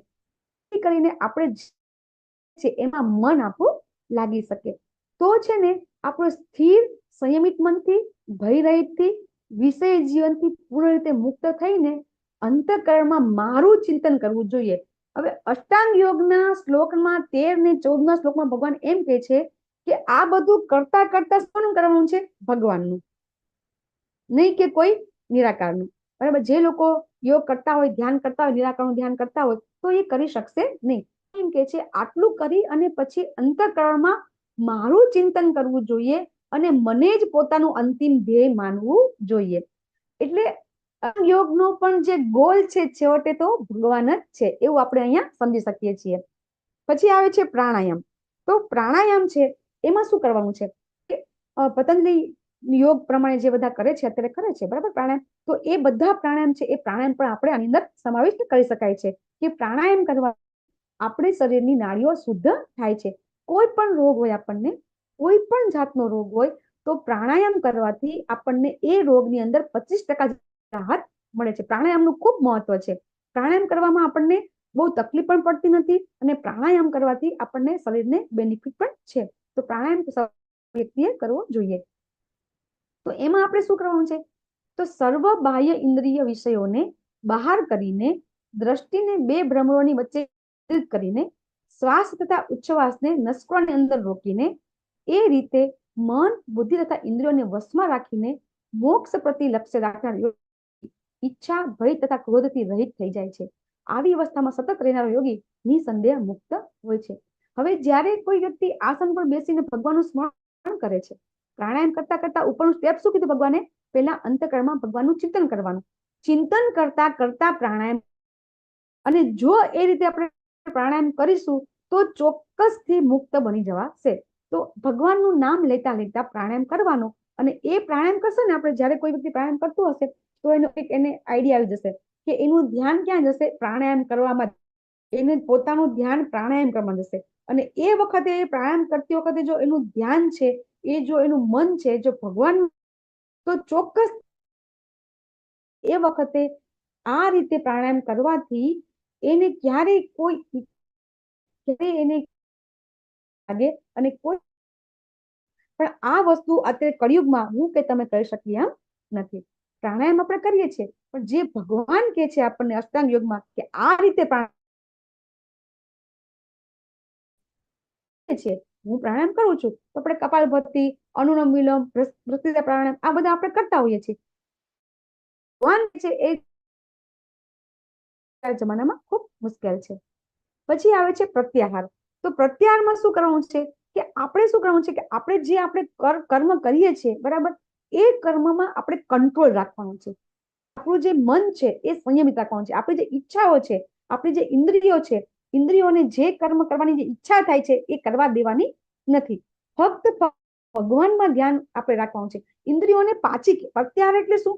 ઇન્દ્રિયોને પાછી ખેંચી લેવી. આપણી ઇન્દ્રિયોને જે જગ્યાએ સવારમાં ઘણા કહે ને કે આપણે જોબ મન ભટકાય છે, તો પાછા આપણે હરે હરે રામ હરે રામ રામ રામ હરે હરે કરી અને પછી કંઈક યાદ આવી જાય, પાછું આપણે યાદ આવે, આપણે તો જપ કરી દીધી, પાછો આપણે મનને પાછા ભગવાનમાં પરોવીએ છીએ. તો આ વસ્તુ આપણે વારંવાર કરવાની છે. વારંવાર આપણે કઈ બી ભગવાનની ભક્તિ કરતા હોય, ભગવાન જપમાળા કરતા હોય, એ વખતે આપણું મન બીજા વિષયોમાં જાય તો એ વખતે આપણે પાછું આપણું કોન્સન્ટ્રેશન પાછું લાવી દેવાનું છે. અને વારંવાર આપણે પ્રત્યાહારની પ્રેક્ટિસ કરીશું તો આપણને પણ ગમે ત્યારે થશે એટલે આપણું મન છે ભગવાનમાં લાગી જશે. જો આવું થાય તો એ વ્યક્તિ છે એ દરેક કાર્ય છે એને ઓટોમેટિક પોતાની ઇન્દ્રિયો છે એને કંટ્રોલમાં જ્યારે થાય ત્યારે ધારણાની સ્થિતિ ઉત્પન્ન થઈ જાય છે. એની જે પોતાની જે ઈચ્છા છે એ બધી ઈચ્છાઓ એની હરાઈ જાય છે. એટલા માટે એ સ્થિર થઈ જાય છે. એ સ્થિર થઈ જાય ત્યારે શું થાય છે કે જ્યારે દીવો કોઈ વાયુરહિત સ્થાનમાં સ્થિર રહે ને, જ્યારે કોઈ દીવો સળગે અને એમાં જો પવન ન આવે તો કેમ એકદમ સ્થિર રહે, એવી રીતે વ્યક્તિ છે એ યોગી થઈ જાય છે અને એનું મન છે એકદમ ધ્યાનમાં, દિવ્ય આત્માના ધ્યાનમાં એટલે ભગવાનમાં ધ્યાનમાં એ સદા સ્થિર રહે છે. જો ઉપરના 5 થઈ જાય તો ઓટોમેટિક એને ધ્યાનમાં આવી જાય છે અને ધ્યાનમાં આવ્યા પછી એ વ્યક્તિ સમાધિમાં આવી શકે છે. હવે સમાધિમાં જ્યારે આવી જાય ને વ્યક્તિ, ત્યાર પછી બહારની દુનિયાની ખબર પડતી નથી. એ વ્યક્તિ છે એ વ્યક્તિ ફક્ત ને ફક્ત પોતે એનું શરીર છે અહીંયા હોય છે, પણ એનો આત્મા છે એ ભગવાન સાથે એનામાં એ લીન થઈ ગયો છે. એનું મન ફક્ત ભગવાનમાં જ હોય છે. એને ક્યારેય ભૌતિક દુનિયામાં એને તમે એક વખત તમે એને ધક્કો મારો ને તો એનું શરીર પડી જાય, પણ એને ત્યારે તમને એમ લાગે કે એ વ્યક્તિ મૃત્યુ પામી ગયો છે એવું લાગે, પરંતુ સમાધિ અવસ્થામાં એ વ્યક્તિ મૃત્યુ નથી પામ્યો હતો પણ એની સમાધિ લાગી ગઈ હોય છે. અને આવી સમાધિ કોને લાગી? નરસિંહ મહેતાને લાગી જતી હતી. નરસિંહ મહેતાને જ્યારે બી કોઈ ભજન કરવાનું કે એવા ઓતપ્રોત થઈ જતા હતા કે સમયનું ભાન રહેતું નહોતું. જ્યારે આવું થાય ને એટલે એને સમાધિ કહેવાય. કે જ્યારે આપણે કંઈ બી કામ કરીએ તો પછી એ કામ કરતા કરતા પણ તમને ભગવાનમાં મન લાગી જાય ને તો પછી એ વ્યક્તિને ભગવાન સિવાય કશું દેખાય નહીં. ફક્ત ને ફક્ત એને ભગવાનમાં જ મન લાગે અને પછી એને સમયનું પણ ખબર રહેતી નથી અને એ વ્યક્તિ છે એ વ્યક્તિને ફક્ત ભગવાન જ દેખાતા હોય છે. સમાધિ અવસ્થામાં ભગવાન કે છે કોને સમાધિ કહેવાય? તો કે જેને એને સમાધિ કહેવાય કે એ પૂર્ણ અવસ્થામાં મનુષ્યનું મન છે ને માતાજી એ ભગત ગોરો યોગાભ્યાસ. કુંભાર હરે ગોરા કૃષ્ણ. કુંભાર અરે માતાજી, આપણે તો આપણા સૌરાષ્ટ્રની અંદર તો કેટલા બધા થઈ ગયા છે, હા ખૂબ ગોરા ખૂબ ભક્તો થઈ ગયા કુંભાર છે. ગોરા હમ જલારામ બાપા બરાબર, પછી સંત તુકારામ, સંત જ્ઞાનેશ્વર તો સાઉથમાં થઈ ગયા. ઘણા બધા એવા છે કે જેને ભગવાનની સમાધિ લાગી જતી હતી. આજ આપણે એ જ શીખવાનું છે કે આજ ભૌતિક જગતમાં રહેતા રહેતા આપણે કઈ રીતે સમાધિ પ્રાપ્ત કરી શકાય એ આપણે આગળ ભગવાન આપણને સમજાવશે. કે આપણા સમાજની અંદર ઘણા બધા આજ દુનિયાની અંદર આપણે આજ પૃથ્વી ઉપર અને આપણા ગુજરાતની અંદર અને સૌરાષ્ટ્રની અંદર ઘણા બધા ભક્તો છે. એ ભક્તો આવી યોગી બની ગયા છે કે જેને સમાધિ લાગી જતી હતી. એમને કે હિમાલયમાં જઈને યોગાભ્યાસ કર્યો નથી છતાં પણ એ લોકોને સમાધિ લાગી જતી હતી. એ મનુષ્ય છે ને એ પોતાની અંદર આનંદ માણી શકે છે. શા માટે? કારણ કે એને ક્યારેય ભૌતિક જે સુખ સુવિધા છે એનો આનંદ એને લાગતો નથી. એને ફક્ત ને ફક્ત ભગવાન આનંદ, ભગવાનને પ્રાપ્ત, ભગવાન સાથે એ એમની લીલામાં પ્રવેશ કરી શકે છે, નિત્ય લીલામાં. આપણે જાણીએ છીએ કે ભગવાન છે અત્યારે પણ ગોલોકા ધામમાં અનંત બ્રહ્માંડો, સમજીશું કે અનંત બ્રહ્માંડો છે, અનંત છે, કોઈ જગ્યાએ લીલા કરી રહ્યા છે. અત્યારે એવું નથી કે ભગવાન અત્યારે અહીંયા જન્મ નથી લીધેલો અથવા તો અહીંયા પૃથ્વી જે પૃથ્વી ઉપર બીજા કોઈ ભૂલ લોકની અંદર ભગવાન અત્યારે એની લીલા કરી રહ્યા છે, તો ભગવાન દેખાતી હોય છે. આપણા જે સળ ગોસ્વામી છે, રૂપ ગોસ્વામી, સનાતન ગોસ્વામી, કે જેમણે વૃંદાવનની લીલાઓ ઉજાગર કરી છે, એ વૃંદાવન લીલાઓ કેવી રીતે ઉજાગર થઈ છે એ તમે લોકો વૃંદાવન જશો તો તમને ખબર પડશે. કે તમે જાઓ તો પછી તમે એ બધા આપણા ગોસ્વામી છે એ એમની સમાધિ સ્થાને જાઓ, ત્યાં તમે જશો તો તમને ત્યાં જાણવા મળશે કે જે એ લીલાઓ એના દ્વારા ભગવાને જે લીલા કરી છે ને એ નજરો નજર એમને દેખાતી હતી એમને, અને પછી એ લીલા અહીંયા ઉજાગર કરી છે એમણે. 500 વર્ષ પહેલા વૃંદાવનમાં નહોતું તો ગોકુળ, નહોતી કોઈ નંદગાંવ, પણ રૂપ ગોસ્વામી, સનાતન ગોસ્વામી, જીવ ગોસ્વામી, રઘુનાથ દાસ, રઘુનાથ ભટ્ટ અને ગોપાલનાથ ગોસ્વામી, આ બધા ગોસ્વામી છે ને એ ગોસ્વામીને બધાને ભગવાનની લીલાઓ એમને સ્વયં જોયેલી છે, નજરે નજર. એ જ્યારે ભગવાનના આરાધનામાં સમાધિમાં લીન થતા હતા તરત જ એમને ભગવાન લીલા બતાવતા હતા. ભગવાન એમ કહેતા હતા કે મેં આ જગ્યાએ આ કર્યું છે, એવી એમને બધી સ્થિતિ પરિસ્થિતિ એમને મળતી હતી, એના ઈંડા મળતા હતા એમને, અને એમને બધી લીલા ઉજાગર કરી છે. તો આ 6 ગોસ્વામી આજથી 450 વર્ષ પહેલા જ થઈ ગયા છે, અને એમણે આ બધી લીલાઓ બધી એમણે ઉજાગર કરી છે. તો કઈ રીતે એ લોકોએ અહીંયા બેઠા બેઠા ભગવાનને એ લોકો ભજતા હતા, તો એમાં જ એમને આનંદ આવતો હતો. કારણ કે એમને એ વખતે ઘણી વખત એમને જે ભગવાન છે, ભગવાન અને રાધા રાણી છે, એ રાધા રાણી જે લીલા કરે છે એ લીલાઓ પણ એમને દેખાતી હતી. તો એમાં જે આનંદ આવતો હોય એ બીજામાં આવી શકે ખરો? એટલે એ આનંદ એટલો દિવ્ય હોય છે કે એનું એટલું સુખ દિવ્ય હોય છે કે એ વસ્તુની અનુભૂતિ જે કરે એને જ ખબર પડે. આપણે તો બોલવાથી હું બોલી પણ શકતી નથી કે એક આનંદ કેટલો દિવ્ય હશે. કારણ કે જે વ્યક્તિને એકદમ પોતાની આંખ દ્વારા ભગવાનને દેખાતા હોય, જે એમ કહેવાય છે કે ભગવાનને જોવા ચક્ષુની જરૂર પડે, ભક્તોને જરૂર પડતી નથી. દિવ્ય ચક્ષુની જરૂર ભક્તોને નથી પડતી, બરાબર? કે ભક્તો છે એ પોતે જ્યારે ભગવાનને આંખો બંધ કરે છે તો એને વગર આંખે દેખાતા હોય છે. તો આવી વ્યક્તિ હોય છે ને એ દિવ્ય સુખમાં સ્થિત રહે છે અને સત્યથી જુદો પડતો નથી. સત્ય એટલે શું? સત્ય શું છે? સત્ય એટલે પરમ બ્રહ્મ, પરમ પૂર્ણ પુરુષોત્તમ પરમેશ્વરને જાણવું એ સત્ય છે. ભગવાન તત્વતઃ જાણવું એ સત્ય છે. તો આ સત્ય એ લોકો જાણી જાય છે. અને શું થાય છે, આનાથી મોટો લાભ છે કોઈને માનતો જ નથી. કારણ કે જાણી જાય તો પછી એને તો કોઈ બીજો કોઈ લાભ કે હાનિ એને હોતી જ નથી. સમાધિ અવસ્થામાં જે વ્યક્તિ હોય ત્યારે નથી એને કોઈ વસ્તુની એને ખોટ કે એને લાભ એની કોઈ એને વિચલિત કરી શકતું નથી. ત્યારે એને સમાધિ અવસ્થા કહેવાય. હવે ભગવાન અહીંયા શ્લોકમાં કહે છે, મન પોતાની ચંચળ તથા અસ્થિર વૃત્તિને કારણે જ્યાં ત્યાં ભટકતું હોય છે. મન કેવું હોય છે? બરાબર? તો મન છે ને એ ચંચળ છે. આપણે જોઈએ છે, અર્જુનજી હમણાં બી કહેશે, બરાબર, કે મન પોતાની ચંચળ અસ્થિર વૃત્તિને કારણે જ્યાં જ્યાં ભટકતું હોય ત્યાંથી મનુષ્ય તેને સર્વથા પાછું વાળી લેવું જોઈએ અને મન અને પોતાના નિયંત્રણ હેઠળ લાવવું જોઈએ. પહેલા પણ વાત કરી કે જ્યારે આપણે છપ કરતા હોઈએ તો મન તો ચંચળ છે, ઓટોમેટિક આપણને નવી નવી ઈચ્છાઓ થાય, બરાબર, અને અલગ અલગ પ્રકારના વિચારો આપણને આવતા હોય. ત્યારે આપણે ટ્રાય કરવી જોઈએ, આપણે પ્રયત્ન કરવો જોઈએ કે એ વિચારો છે એ વિચારો પાછા આપણે સ્ટોપ કરી દઈએ અને પાછું મન છે આપણે ભગવાનમાં લગાવી દેવું જોઈએ. તો પ્રયત્ન કરવા જોઈએ. કારણ કે કહેવાય છે કે પ્રયત્ન કરીશું તો જ આપણે આગળ કશું કરી શકીશું. હવે અર્જુનજી કહે છે, અર્જુનજી શું કહે છે? યોગસ્ત્વયા પ્રોક્તમ સામ્યેન મધુસૂદન એતસ્યાહમ ન પશ્યામિ ચંચલત્વાતિ સ્થિતિમ સ્થિરામ. અર્જુનજી કહે છે, હે મધુસૂદન, આપે જે યોગ પદ્ધતિ સંક્ષેપમાં વર્ણવી છે તે મને અવ્યવહારુ તથા નભાવી ન શકાય તેવી લાગે છે. કારણ કે મન ચંચળ તથા અસ્થિર હોય છે. અહીંયા અર્જુનજી પોતે જ ના પાડે છે. અર્જુનજી શું કે છે કે તમે જે બધું કીધું, યમ, નિયમ, આસન, પ્રાણાયામ, પ્રત્યાહાર, ધારણા, ધ્યાન, સમાધિ, તો આ જે અંગ કીધા છે એ તો અવ્યવહારુ છે. અર્જુનજી પોતે ના પાડે છે. અવ્યવહારુ એટલે શું? આપણે ના કરી શકાય. ભગવાને આપણને પહેલા જ શ્લોકમાં કહી દીધું, બરાબર, કે આ વસ્તુ કરવી અઘરી છે. અને અર્જુનજી પણ એમ કે છે કે મન તો કેવું છે? ચંચળ અને અસ્થિર હોય છે. તો આ વસ્તુ કરવી અર્જુનજી ના પાડે છે. તો અર્જુનજી જો ના પાડતા હોય તો આપણે કળિયુગમાં અષ્ટાંગ યોગનો અભ્યાસ કરી શકીએ ખરા? કોઈને એવું લાગે છે કે ના અમે કરી શકીશું? કોઈ એવું કહી શકશે કે ના અમે હિમાલયમાં જઈને તપ કરશું?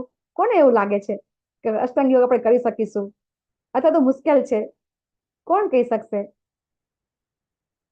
હરે કૃષ્ણ.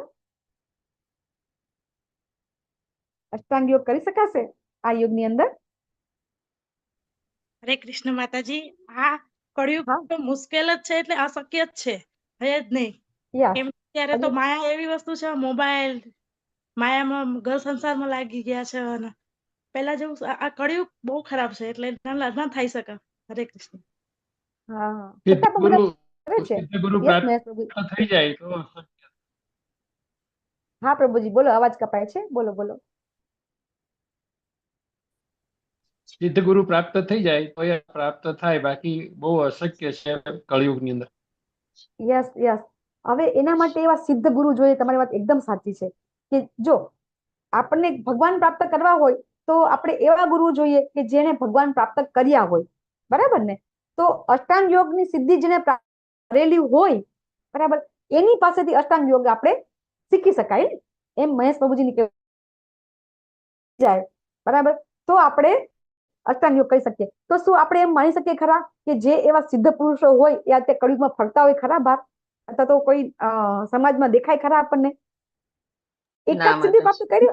હા, એકાદ સિદ્ધિ. દીવો લઈને ગોતે ના મળે, દીવો લઈને ગોતે ના મળે. હા, એકાદ સિદ્ધિ જેમ પ્રભુ. ભગવાન નથી મળતા ને, હા ભગવાન નથી મળતા ને, એ સંતોય ના મળે એવા. હા, એ ભગવાન લોકો મળે છે, હા ભગવાન મળે છે, તમને મેળવતા આવડવું જોઈએ. ક્યાં ક્યાં મળે છે? કઈ રીતે મેળવવાનો કહો? ઘણું એને ઘણું ભગવાન કઈ રીતે અઘરું છે, મેળવવાનો? ઘણું હા, અઘરું પણ છે. બે અત્યારે વસ્તુ 2 છે. મિનિટમાં કહેવાય એમ નથી. અને કશું શક્યતા જ નથી. તમે આપણા કળિયુગમાં જીવો અને કરી શકે.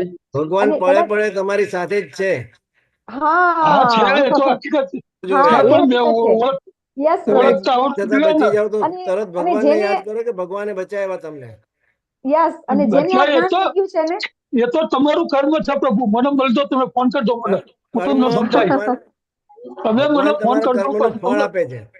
અરે પ્રભુ, ક્લાસમાં નહીં, તમે મને કોન્ટેક્ટ કરજો. હું તમારે આપણી બે ચર્ચા કરીશું. હરે કૃષ્ણ. હા, હા, તમારે ના, ચર્ચા તમારા કરવી તો બંનેનો મને જવાબ વાંધો છે. નથી. હું તમને ઘણું સમજાવી શકીશ. હરે કૃષ્ણ પ્રભુજી, બંને સાચા છો તમે, બરાબર, તમે બંને સાચા. હરે કૃષ્ણ મહેશ પ્રભુજી.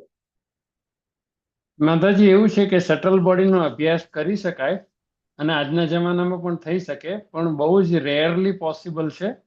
અને મેં એ યસ પ્રયોગ કરેલો છે. એટલે સટલ યસ બોડીનું જ્યારે તો આત્મ સાક્ષાત્કાર તરફ પ્રયાણ થાય. યસ. સંપૂર્ણપણે આત્મ સાક્ષાત્કાર કરવું નથી. અઘરું છે, પણ એના હા, તરફ પ્રયાણ થઈ શકે. યસ પ્રભુજી, એકદમ સાચી વાત છે કે જે શંખ લોકો પ્રક્ષાલનનો હિમાલય પ્રયોગ તપ પણ કરે મેં છે ને. કરેલો છે. શંખ પ્રક્ષાલનનો પ્રયોગ પણ મેં કરેલો છે 3 હા, વખત. અને એનાથી આત્મ સાક્ષાત્કાર તરફ પ્રયાણ થઈ શકે આપણું. યસ યસ પ્રભુજી, એકદમ સાચી વાત છે. જો જે લોકો યોગનો અભ્યાસ કરે છે ને, એ આપણા જે ભગવત પ્રાપ્તિના 3 તબક્કા છે ને, બ્રહ્મ, પરમાત્મા અને ભગવાન, બરાબર, આપણે આ જ અધ્યાયમાં આગળ આવશે, બરાબર, કે બ્રહ્મ સુધી કોણ પહોંચી શકે છે, પરમાત્મા સુધી કોણ પહોંચી શકે છે, અને ભગવાન સુધી કોણ પહોંચી શકે છે. એ જે પ્રભુજીએ કીધું એમ છે ને, જે જ્ઞાની હોય છે ને બ્રહ્મ સુધી પહોંચી શકે છે, યોગી હોય છે એ પરમાત્મા સુધી. એ લોકોને હૃદયમાં સાક્ષાત્કાર, જેમ ભગવાન મહેશ પ્રભુજીએ કીધું ને, એમ જે યોગીજનો હોય છે એ સિદ્ધિ દ્વારા ભગવાનને પોતાના હૃદયમાં એ લોકો સાક્ષાત્કાર કરી શકે છે. પણ ભગવાન સુધી પહોંચવા માટે એ છે ભક્તિ જ કરવી પડે છે. એમ ભગવાન પોતે આ અધ્યાયમાં સમજાવશે કે ભગવાન સુધી પહોંચવા માટે ભગવાન એમ કહે છે ફક્ત ને ફક્ત ભક્તિ જ કરવી પડશે. આપણને ખબર છે કે નરસિંહ મહેતાને પણ એમના આગલા જન્મમાં રાજા મુચકંદ હતા, અને એમને ભગવાને પોતે જ કીધું કે તમારે મારી ભક્તિ કરવાની બાકી છે, તો એટલા માટે એક જન્મ લેવો પડશે. આપણે પછી લઈ શકશું. એના પરથી આપણે સમજી શકીએ છીએ કે ભક્તિ દ્વારા ફક્ત ને ફક્ત ભગવાન આગળ કે છે ભક્ત્યામાં અભિજાનાતિ, ભગવાન સમજાવશે મને ફક્ત ને ફક્ત ભક્તિ દ્વારા જ પ્રાપ્ત કરી શકાશે, એવું ભગવાન આપણને સ્પષ્ટ સમજાવશે. અને આપણે એ કહીશું કે શા માટે ભક્તિ છે એ શ્રેષ્ઠ છે. યસ મહેશ પ્રભુજી. એનો સરળ ઉપાય જપ યજ્ઞ જ છે. યસ પ્રભુજી, યસ, બરાબર. એટલે આપણે આગળ સમજવાનું છે. તો અર્જુનજી જો ના પાડતા હોય, એ દ્વાપર યુગની અંદર અર્જુનજી આ યોગ અભ્યાસ કરવા ના પાડતા હોય, પછી આપણે કળિયુગના જીવ થઈને કઈ રીતે આપણે કહી શકીએ કે ના આપણે પ્રાપ્ત કરી શકીશું? એ અર્જુનજી કે જેમને ફક્ત ને ફક્ત પક્ષીની આંખ જ દેખાતી હતી, એ અર્જુનજી કે શંકર ભગવાન સાથે પશુપાતાસ્ત્ર પ્રાપ્ત કર્યું હતું, એ અર્જુનજી કે જેમણે નર નારાયણ અવતારમાં ભગવાન સાથે આવ્યા હતા, એ અર્જુનજી જો ના પાડતા હોય તો હું અને તમે તો કેવા જીવ છીએ? આ કળિયુગના પતિત જીવો છીએ. તો એ જીવ કઈ રીતે ભગવાનને અષ્ટાંગ યોગ દ્વારા કરી શકાય? ભગવાન અર્જુનજી શું કહે છે? અર્જુનજી કહે છે, ચંચલમ હિ મનઃ કૃષ્ણ પ્રમાથી બલવદ્ તસ્યાહમ નિગ્રહમ મન્યે વાયોરિવ દુષ્કરમ. સુદુષ્કરમ કે છે, હે કૃષ્ણ, મન ચંચળ, ઉચ્છળ અને દગ્રાહી તથા અત્યંત બળવાન છે, અને તેથી તેને વશમાં રાખવું એ તો વાયુને વશમાં રાખવાથી વધારે મુશ્કેલ છે. અર્જુનજી હવે એમ કહેશે કે ભગવાન, જો તમે કહેતા હોય તો હું વાયુને પણ વશમાં કરી શકું છું, બરાબર, પરંતુ હું આ જે મન છે એને હું વશમાં રાખવાનું મને અઘરું લાગે છે. એવું કે છે, મન એટલું બધું ખરાબ છે, એટલું ચંચળ છે. તો ભગવાન હવે શું કહેશે? તો ભગવાન પાછો એનો જવાબ પણ આપે છે. ભગવાન કહે છે, અસં મહાબાહો મનો દુર્નિગ્રહમ ચલમ અભ્યાસેન તુ કૌંતેય વૈરાગ્યેણ ચ ગૃહ્યતે. ભગવાન કહે છે, તું સાચું કહે છે, પણ અથા યોગ્ય અભ્યાસ દ્વારા અને વૈરાગ્ય દ્વારા વશ કરી શકાય છે. આ શ્લોક આપણા માટે ખૂબ મહત્વનો છે. જ્યારે આપણાથી કોઈ કર્મ ન થાય ત્યારે એ કામ વારંવાર કરવાનું. ઘણા લોકો આપણને આજે સમાજમાં જે મોટા મોટા સ્પીકરો હોય છે ને, કહેતા હોય કે જે અસફળતા છે ને એમાં જ સફળતા છુપાયેલી છે. આ જે સ્લોગન આવ્યું છે એ આ શ્લોક ઉપરથી જ આવેલું છે કે અસફળતામાં સફળતા છુપાયેલી છે. એ રીતે કે જ્યારે અસફળતા મળે તો પછી એ અસફળતાનો પ્રયાસ વારંવાર ઓટોમેટિક આપણને સફળતા મળી જશે. કોઈ બાળક હોય એ જ્યારે પડે તો એ ઊભું, એ વારંવાર પડશે તો એક વાર ચાલવા લાગશે. એટલે આ શ્લોક છે એ ભગવાન આ શ્લોકમાં એવું સમજાવે છે કે મનને વશમાં કરવું હોય ને તો અભ્યાસ કરવો પડશે. વારંવાર જે વસ્તુ નથી થતી, જ્યારે આપણને એમ લાગે કે આ કરવી અઘરી છે, તો એ જ વસ્તુ જો વારંવાર કરીશું તો હંમેશા આપણે એ વસ્તુ કરી શકીશું. તો આ વસ્તુ આપણે ભગવાન આ શ્લોકમાં સમજાવે છે. ભગવાન શું કહે છે? જે મનુષ્યનું મન અસંયમિત છે તેને આત્મ સાક્ષાત્કાર દુર્લભ હોય છે. એટલે આત્મ સાક્ષાત્કાર કરવો હોય, આપણે ભગવાનનો સાક્ષાત્કાર હોય તો સૌથી પહેલા મનને સંયમિત કરવું પડે. જો મન સંયમિત થશે ને તો નિશ્ચિતપણે સફળતા પ્રાપ્ત થાય છે. એ મારો અભિપ્રાય છે. અહીંયા ભગવાન કહે છે કે સૌથી પહેલા તમારે એક વસ્તુ નક્કી કરી લેવી પડે, મનમાં નક્કી કરવું પડે, દ્રઢ નિશ્ચય કરવો પડે. અને દ્રઢ નિશ્ચય કર્યા પછી જો મન તમારું એક તમે રાખી શકશો તો સફળતા પ્રાપ્ત થશે. એના વગર કોઈ ઉપાય નથી. એના માટે પહેલા એક દ્રઢ સંકલ્પ કરવો પડશે અને પછી મન દ્વારા એને આપણે કરવું પડશે. અર્જુનજી એમ કહેશે કે ભગવાન શું કહે છે? અર્જુનજી, હે કૃષ્ણ, જે અસફળ યોગીની શી ગતિ થાય છે? અહીંયા હવે આપણને અર્જુનજી આપણા માટે પ્રશ્ન કરી રહ્યા છે. દાખલા તરીકે આપણે બધા અત્યારે ભક્તિ કરવાનો પ્રયત્ન કરી રહ્યા છીએ.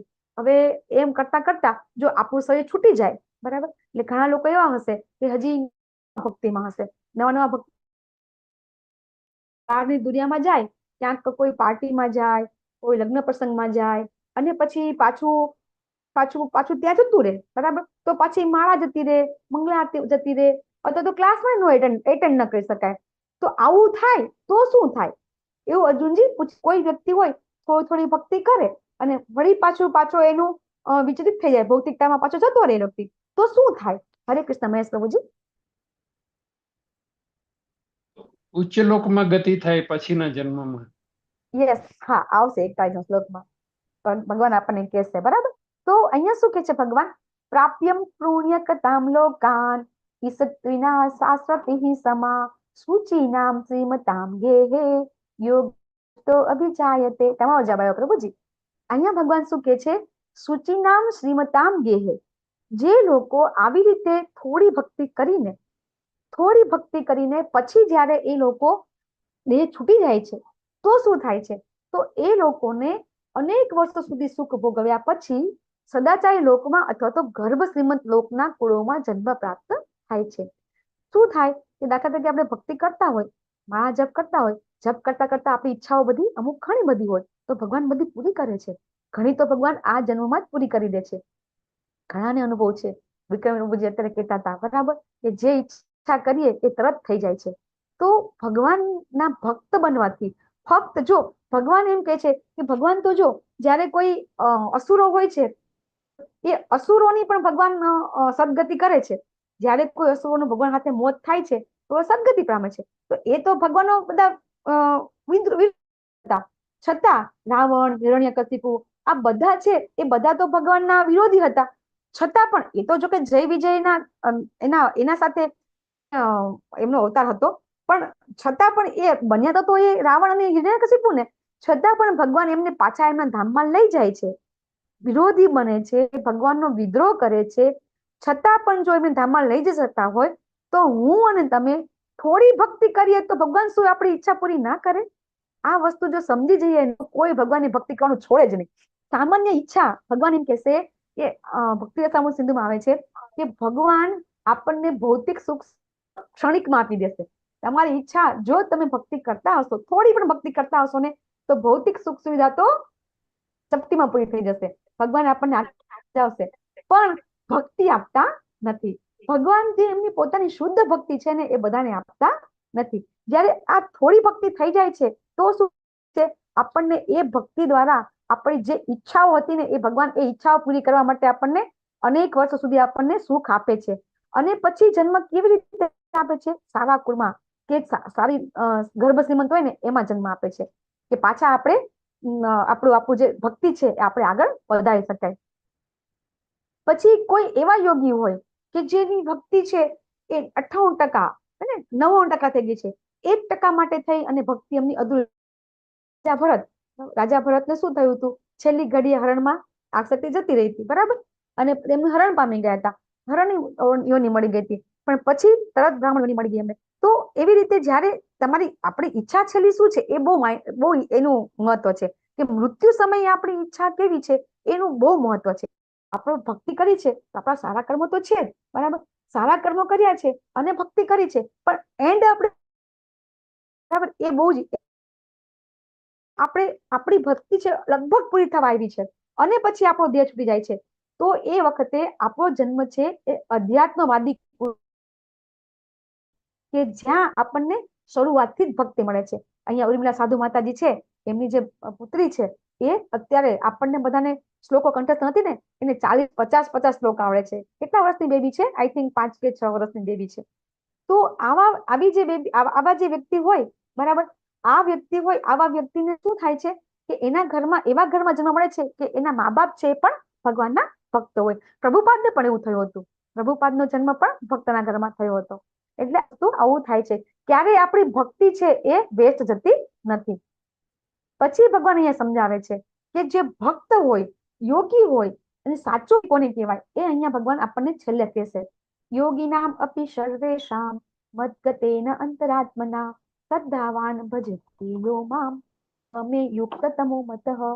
ભગવાન એમ કે છે સર્વ યોગીઓમાંથી, યોગીનામ અપી સર્વેષામ, સર્વે યોગીઓમાંથી જે યોગી મદગતેન અંતરાત્મના અત્યંત શ્રદ્ધાપૂર્વક મને પરાયણ હોય છે અને પોતાના અંતઃકરણમાં શ્રદ્ધાવાન ભજતે યોમાં, ભજતે એટલે ભજવું, બરાબર, અંતઃકરણમાં મને ભજે છે, મારું ચિંતન કરે છે અને મારી દિવ્ય પ્રેમમય સેવા કરે છે, તે યોગમાં મારી સાથે અત્યંત ગાઢ રીતે સંકળાયેલા છે અને બધામાં સર્વોચ્ચ છે. આ જ મારો મત છે.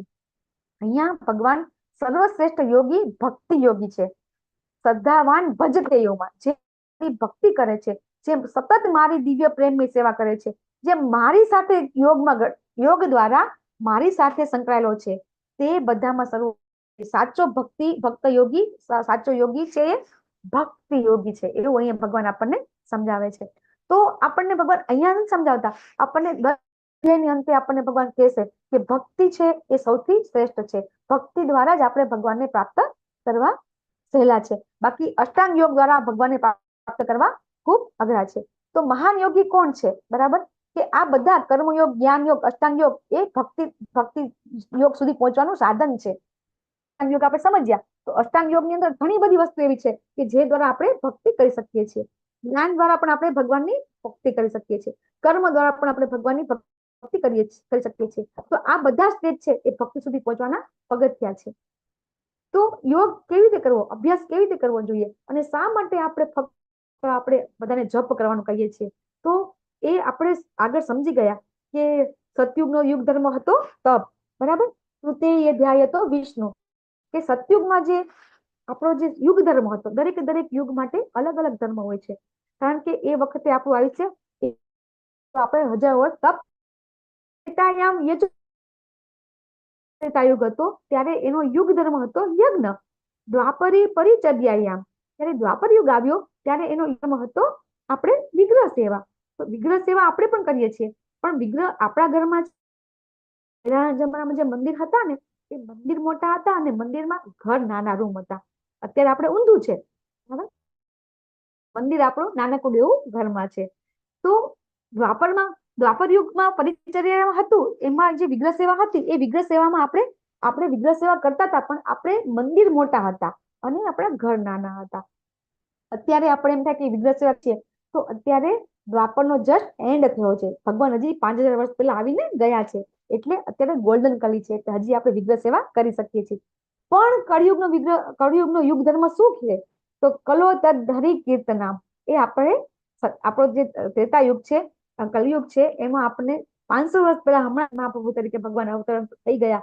એમને ખબર હતી કે કળિયુગની અંદર મંદ આયુષ્ય, મંદ ભાગ્ય, મંદ મતિ, એટલા માટે આપણે આટલું બધું કરી શકીશું ને. આપણે શાસ્ત્ર વાંચીશું તો આપણને કેટલું યાદ રહે છે.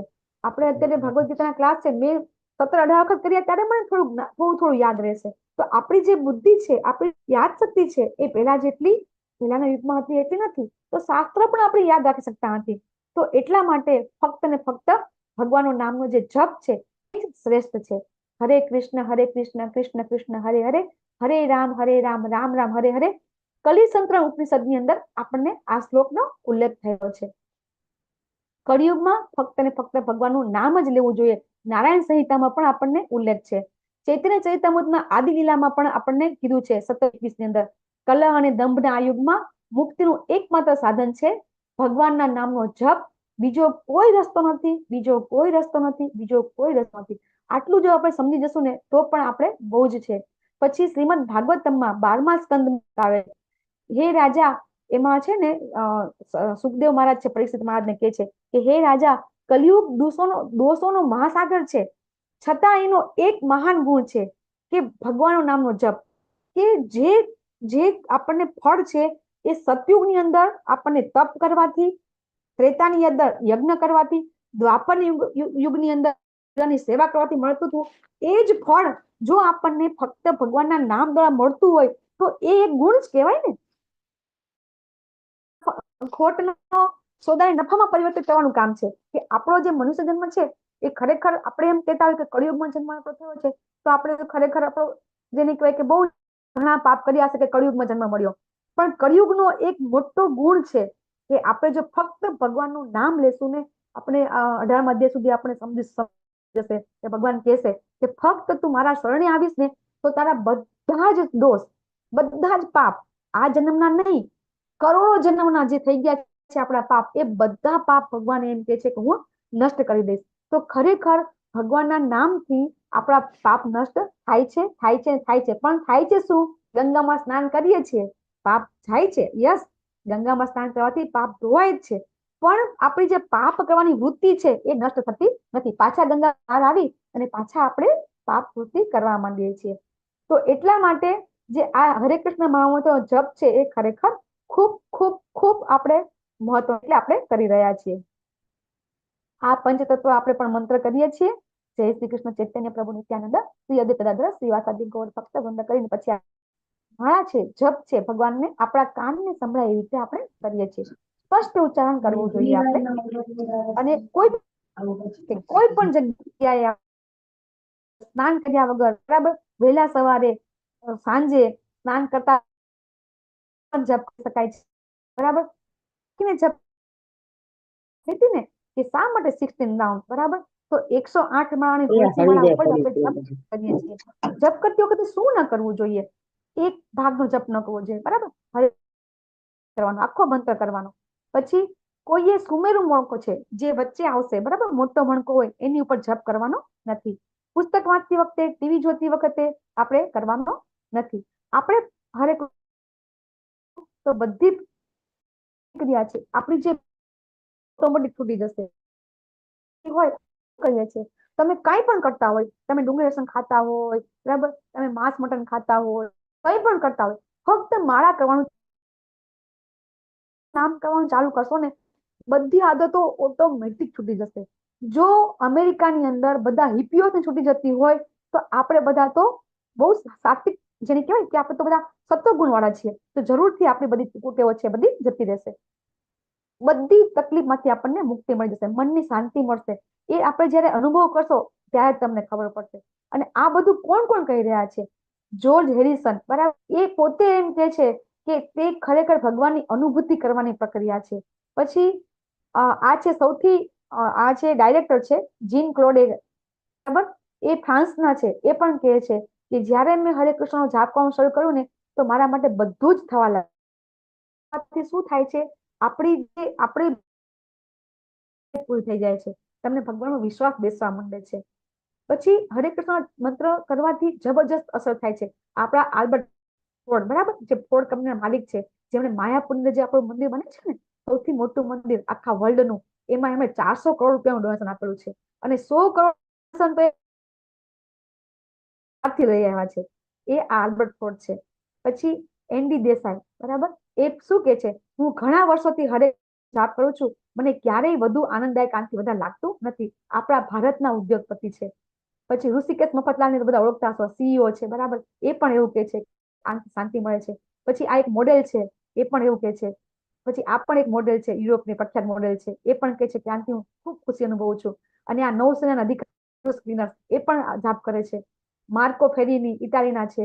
બહુ બધા છે, ડેવિડ વુલ્ફ, પોલ બ્લેયર, બરાબર, શ્રીમતી સેલી રેલે વેપારી છે. રમેશ લાલ ટોરેન્ટોનું નામ તમે સાંભળ્યું હશે, બરાબર, એના માલિક છે, એ પણ આનો જપ કરે છે. એટલે જપ કરવાથી શું શું ફેર થાય છે એ બધા કહી રહ્યા છે. તો આ મંત્રનો જપ ખૂબ ખૂબ ખૂબ મહત્વનો. આપણે પણ માળા કરીશું. વાંછા કલ્પતરુભ્યશ્ચ કૃપા સિંધુભ્યઃ ચ પતિતાનાં પાવનેભ્યો વૈષ્ણવેભ્યો નમો નમઃ. અનંત કોટી વૈષ્ણવ કી જય. શ્રીમદ્ ભગવદ ગીતા હરે કૃષ્ણ કૃષ્ણ હરે હરે હરે રામ રામ રામ હરે હરે હરે કૃષ્ણ